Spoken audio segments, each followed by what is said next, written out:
Hola, ¿cómo están? Muy buenas noches, qué gusto me da saludarlos. Soy Raúl García Mulia, bienvenidos a Reto 2024, la mesa de los jóvenes. Hoy vamos a abordar un tema que, bueno, pues ya ha sido normalizado y que incluso, pues ya pasa por desapercibido. Y es que, bueno, ustedes han visto, llegamos a una fiesta, a la escuela, a un café, a un restaurante, incluso en el trabajo, y cuando nos damos cuenta, la mayoría de los asistentes, pues ya están viendo su teléfono, están todo el tiempo metidos en el celular. Y hay que decir que entre niños y jóvenes, adultos, incluso adultos mayores, pues esto es una práctica común de todo el tiempo, de todos los días. Sin embargo, es un hecho que esto ha cambiado la forma actual de relacionarnos con la sociedad. En el caso de los jóvenes, esto se ha convertido, pues no es ya una moda tecnológica, sino es una forma de vida, una forma de convivir. No se conciben sin un teléfono en la mano, sin esa conexión permanente con el mundo digital. Ese es el tema de hoy, la adicción al teléfono o una nueva herramienta que nos lleva a otro tipo de socialización. Y para ello hoy nos acompañan la egresada de la licenciatura en comunicación de la Universidad Autónoma del Estado de México, Irene Gisela Cárdenas. Gracias por estar con nosotros, Gracias. Irene. Y vía Zoom nos acompaña Verónica Trujillo Mendoza, profesora e investigadora de la Universidad Intercultural del Estado de México. Gracias, Vero, por estar con nosotros. ¿Qué tal? Buenas noches, gracias por la invitación.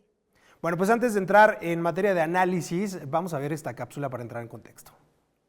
La adicción al móvil o teléfono celular se caracteriza por una dependencia excesiva y poco saludable.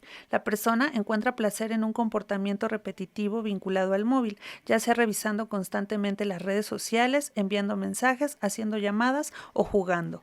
Según el Manual Diagnóstico y Estadístico de los Trastornos Mentales, es un término que ha ganado relevancia en los últimos años, y aunque no se reconoce de manera oficial como un trastorno mental, su impacto en la vida diaria de las personas es innegable, incluso se ha comparado con la adicción al juego, pues sus signos y síntomas son parecidos.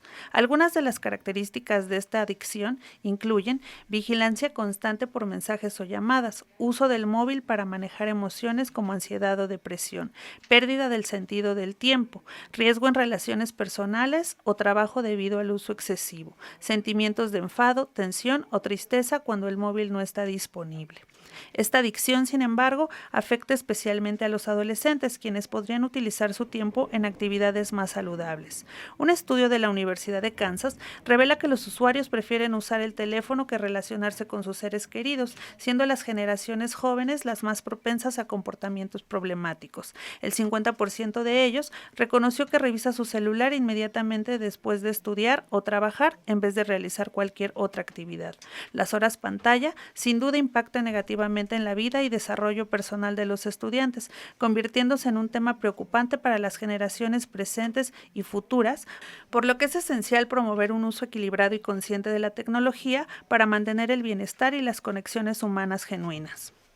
Bueno, pues allí está esta cápsula para tener el contexto de lo que está sucediendo en la sociedad actual con el tema de los teléfonos y esta, pues, posible adicción. Realmente no es una adicción a un teléfono, es una adicción a lo que hay al interior del teléfono, las aplicaciones, las redes sociales sobre todo, y todo esto lo vamos a analizar. Irene, pues es una realidad que ya vamos a reuniones y que todo el tiempo la gente está con el teléfono en las manos, estás teniendo una conversación y de repente la gente toma su teléfono. ¿Es una adicción? ¿Es un hábito? ¿Es una nueva realidad? ¿Cómo lo percibes? Pues sí, es una nueva realidad porque requiere que, o sea, nuestro contexto de alguna manera también da las pautas. Creo que a partir de la pandemia se ha maximizado el uso, la necesidad de estas herramientas tecnológicas, sobre todo para el teletrabajo, para la educación, pero desgraciadamente antes de la pandemia y ahora con la pandemia se ha caído en un abuso sobre esta tecnología, sobre todo la portátil. En este caso los celulares pues están a la mano, la mayoría tienen acceso a internet y eso genera que toda nuestra distracción, nuestra forma de aprender, nuestras herramientas sean solo en un dispositivo. ¿Crees que lo que está pasando en la tecnología, estar al interior del teléfono, nos cambia, nos afecta lo que tenemos en el mundo exterior, en el mundo fuera de la tecnología y de las redes sociales? Sí. El hecho de que nuestra interacción cara a cara se vea disminuida o afectada por estos dispositivos que median nuestros sentidos, realmente sí afecta, ya que el hecho de que los memes o los emoticons o alguno de estas gráficas que no son el contacto cara a cara, la gesticulación, el hecho de cómo usamos nuestro cuerpo para hablar, creo que afecta en la manera en la que podamos nosotros percibir y leer mejor en una conversación Real, una exacto. conversación cara a cara. Y en un texto, los que no son nativos digitales o quienes usan de otras formas la mensajería, sobre todo instantánea, a veces tenemos como esos problemas de comprensión, que tanto comprensión ¿Mencionabas lectora. nativos digitales? ¿A qué te refieres con esto? Bueno, quienes han nacido ya en un contexto donde el Internet y los dispositivos tecnológicos pues ya están en su día a día, en comparación a nosotros que quizá nacimos con otras tecnologías y poco a poco nos fuimos adaptando. Exacto. Es muy buen término y es un término importante. Verónica, ¿hasta dónde puede ser útil la tecnología, útil el teléfono, y hasta dónde se rebasa esa línea que se podría convertir pues en una adicción, en una obsesión o en un punto de seguridad? A veces tener el teléfono en la mano pues se convierte en tu punto de seguridad. Claro, sí, gracias por la pregunta. A mí me parece que la humanidad ha tenido siempre herramientas desde las cuales ha podido desencadenar o desarrollar diferentes procesos. En ese sentido, las primeras civilizaciones, por ejemplo, desde una piedra tenían ya una herramienta en su mano para valerse de comida, para valerse de diferentes cosas para sobrevivir. Y hoy en día me parece que el uso del celular también lo podríamos equiparar de alguna forma, en un sentido analógico, como una herramienta también.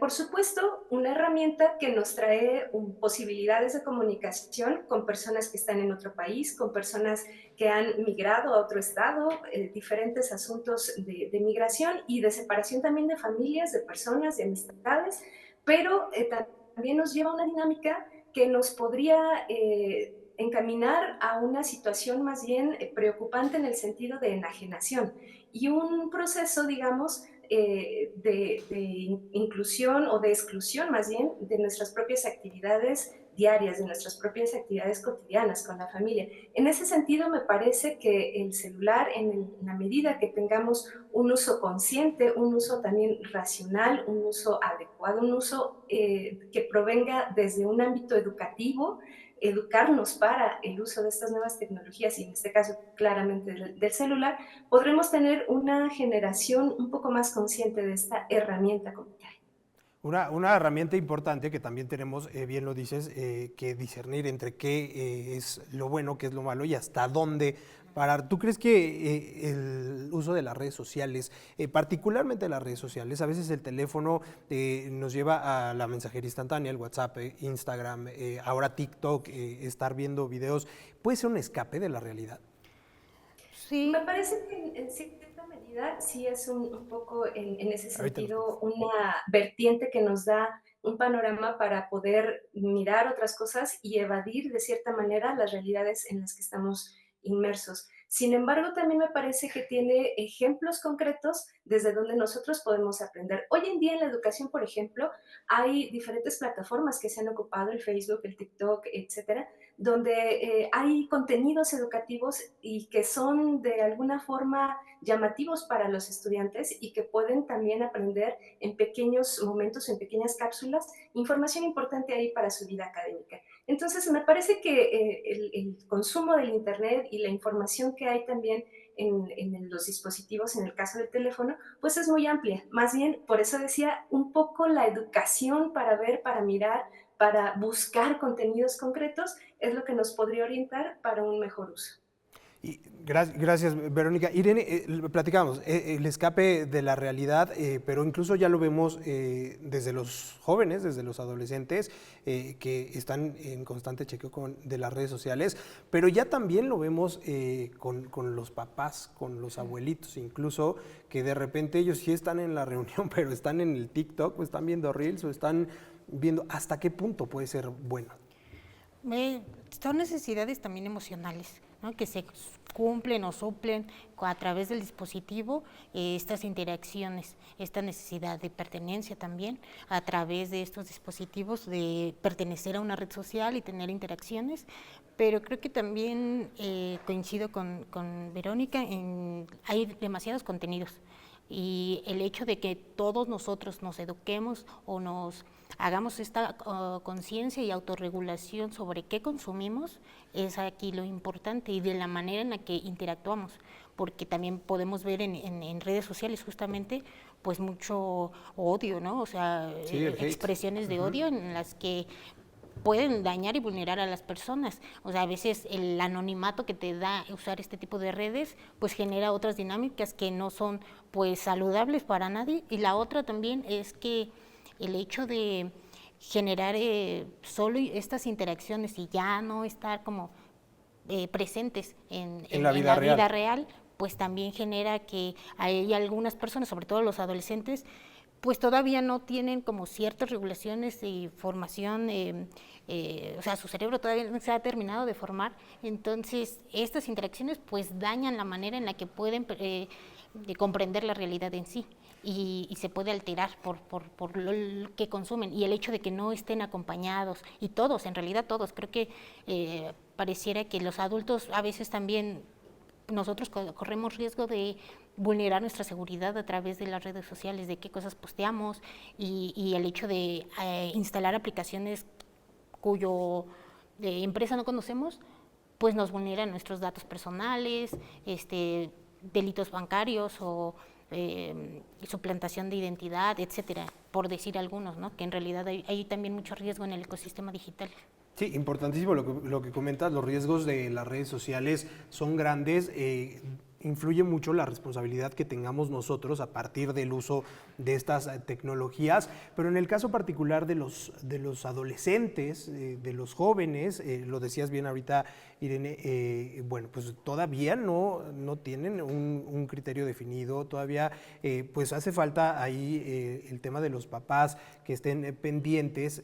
¿Cómo, Verónica, cómo podemos influir o cómo podemos aprovechar las redes para que las usen bien y para que no caigan en un tema pues de comentarios de hate, de sentidos de pertenencia, de adicción incluso a las redes sociales? Sí, a mí me parece ahí que hay un sesgo, digamos, en categorizar a las redes sociales con un sentido altamente negativo y no es que no lo tengan, por supuesto que lo tienen.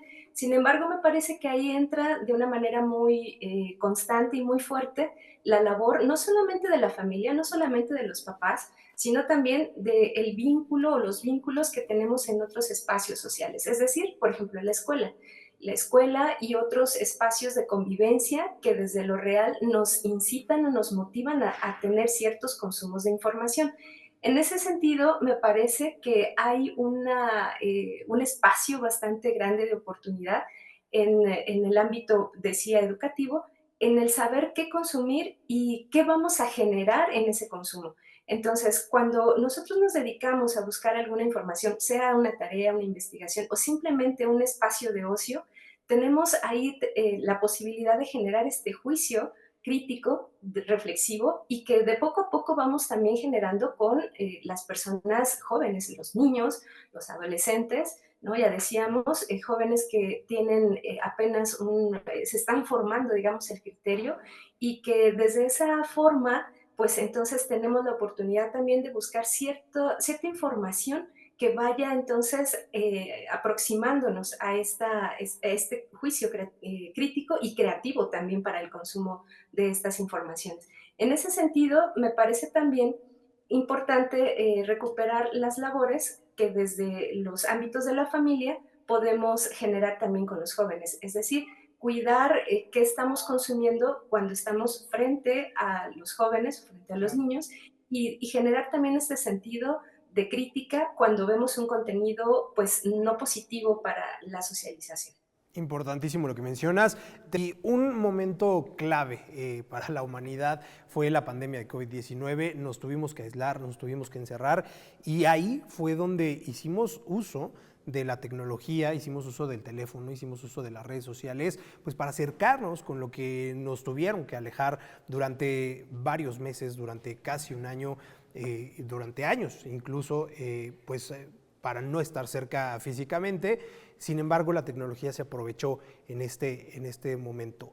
A lo mejor varios hábitos que tomamos a partir de la pandemia se quedaron. ¿Tú crees, Irene, que la pandemia de COVID-19 modificó la forma del uso de los teléfonos, la forma del uso de las tecnologías y de las redes sociales? Sí, la explotó. Yo creo que la explotó. Ya venía, Positivamente. pero se explotó. Pues ambas. O sea, creo que no solo hay que pues satanizarlas, ¿no? Pero sí coincido que en ese momento fueron muy necesarias, útiles.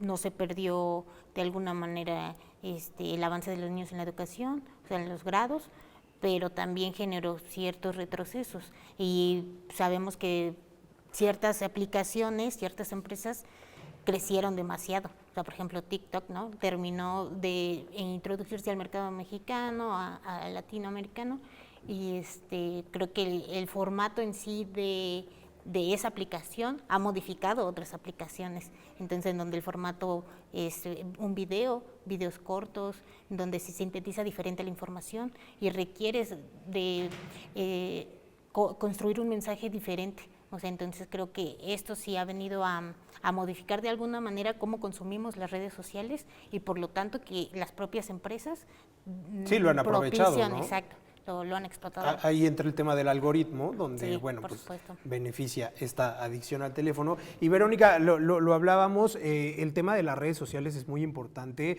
Vemos ahora a mucha gente, jóvenes, adultos, niños, con esta obsesión de estar actualizando el feed, el teléfono, el Instagram, el TikTok, de estar todo el tiempo viendo si tiene notificaciones, si tiene mensajes.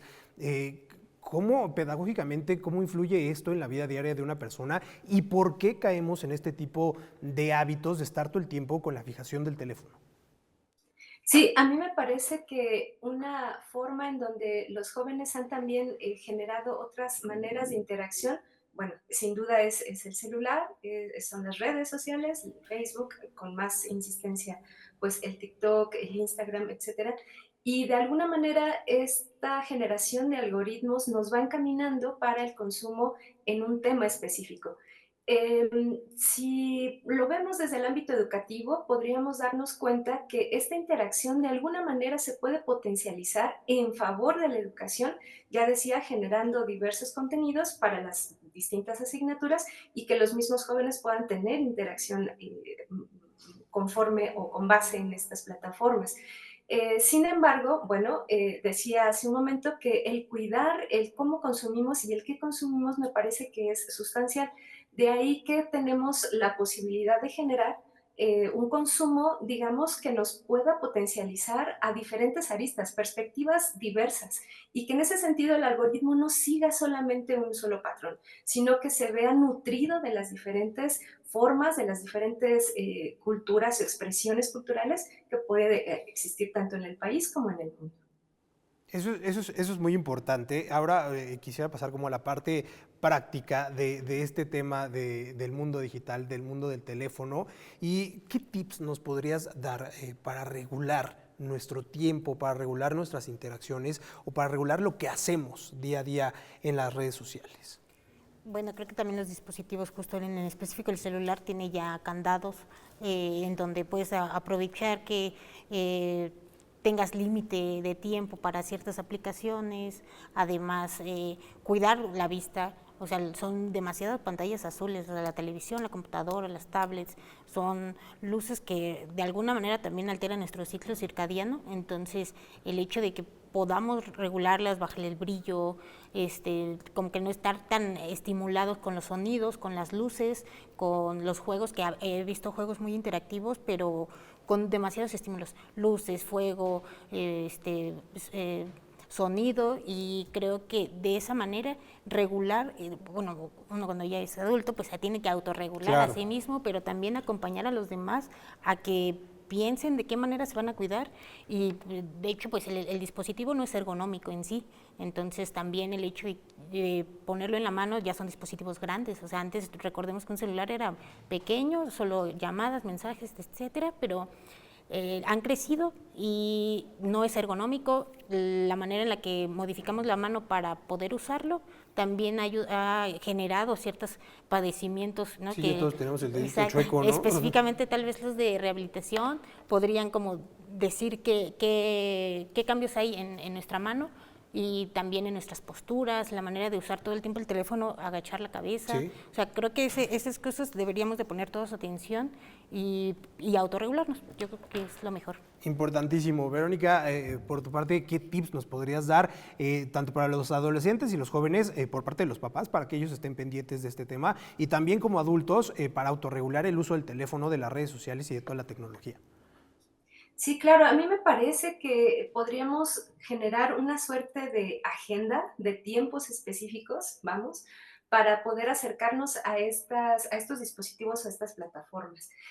Pensar incluso también en un acompañamiento intergeneracional, es decir, no solamente que los papás puedan guiar o puedan de alguna forma vigilar lo que se consume, sino que también los hermanos, entre ellos mismos, puedan generar este espacio compartido para aprender a ver y cómo ver eso que estamos consumiendo. Incluso también en este sentido, digamos, de los jóvenes hacia las personas adultas o a las personas de la tercera edad. Y en ese sentido me parece que hay, además de un acompañamiento en este tipo de información, también se puede generar conversaciones derivadas de esa información que se consume. Entonces, de ahí me parece que es un ejercicio importante dado en la familia, en el hogar, pero que también se puede trasladar a otras áreas, ¿no? Sí. Dispositivos de consumo, por ejemplo, en la educación, ¿no? Sí, importantísimo, y también ser conscientes de lo que vemos, del contenido que consumimos, incluso del contenido que nosotros subimos día a día en las redes sociales, checar el tema de las fake news, de todo lo que hay en este mundo de las redes sociales, de la tecnología, que muchas veces, como bien lo han mencionado, pueden hacer daño. Ya nos vamos, tenemos un minutito de conclusiones. Quisiera cerrar con que también a veces satanizamos mucho las redes sociales, la tecnología, pero también tiene puntos buenos, también tiene puntos destacables que nos acercan con la gente, que nos facilitan la vida y que podemos potenciar para tener pues una vida más fácil, una vida mejor. Sí, sí, creo que el punto es utilizar la herramienta que ya tenemos, porque también sería irreal que ya no las usemos. Al contrario, o sea, van a estar y hay que utilizarlas, hay que aprovecharlas, hay que ser conscientes de cómo alimentamos el algoritmo y decir, bueno, también creo que no tenemos que hacer esta cámara de eco, tenemos que aprender a vivir y convivir con la diversidad. Entonces, el hecho de que todos seamos conscientes, que todos seamos tolerantes, bueno. Sí, o sea, que aceptemos lo que hay exacto. en las redes sociales. Sí, y que convivamos con ello. Cómo la gente también sube su propio contenido. Exacto. Y pues ser tolerantes con lo que vemos, ¿no? Y ser responsables. Sí, creo que eso solo es autorregulación, ser críticos y acompañarnos a nuestros seres queridos, con los vínculos con los que estamos e interactuamos tanto en redes como de manera real, generar este tipo de conciencia y ser generar críticos. Comunidad. Y generar comunidad. Claro, Eso es importantísimo. Verónica, tus conclusiones antes de irnos. Sí, claro. A mí me parece también importante generar este tipo de información desde lo que uno puede escribir, decir o filmar en un video y que desde ahí podamos tener este cuidado en el ejercicio de nuestra propia exposición de información. Pero también me parece fundamental que nosotros tengamos, les decía, este juicio crítico al consumir la información y que cuidemos de manera intergeneracional lo que estamos consumiendo, abrir los panoramas, abrir las perspectivas, si es mi gusto la música, el fútbol, los deportes, etcétera, no solamente quedarnos con lo que primero nos aparece en estas plataformas, sino buscar más allá. Otras herramientas que nos puedan alimentar esta perspectiva amplia que ya de por sí existe en estas plataformas. Importantísimo, sí, sacarle provecho. Eso es yo creo que crucial, no nada más estar perdiendo el tiempo viendo el TikTok o viendo las redes, viendo el feed, porque al final a veces no se aprende nada. Entonces hay que buscar que este tipo de plataformas pues sean bien aprovechadas, tengan un buen uso y bueno, pues lo hagamos responsablemente. Muchísimas gracias. Gracias Irene por estar con nosotros. Gracias Verónica a la distancia por estar con nosotros esta noche. Muchas gracias. Bueno, pues con esto nos despedimos. Recuerde que tenemos una cita todos los lunes a las 9:30 aquí en Reto 2024, analizando los temas de la perspectiva de los jóvenes. Aquí nos vemos. Soy Raúl García Mulia. Que tenga muy buena noche, muy buen lunes. Hasta pronto, que esté muy bien.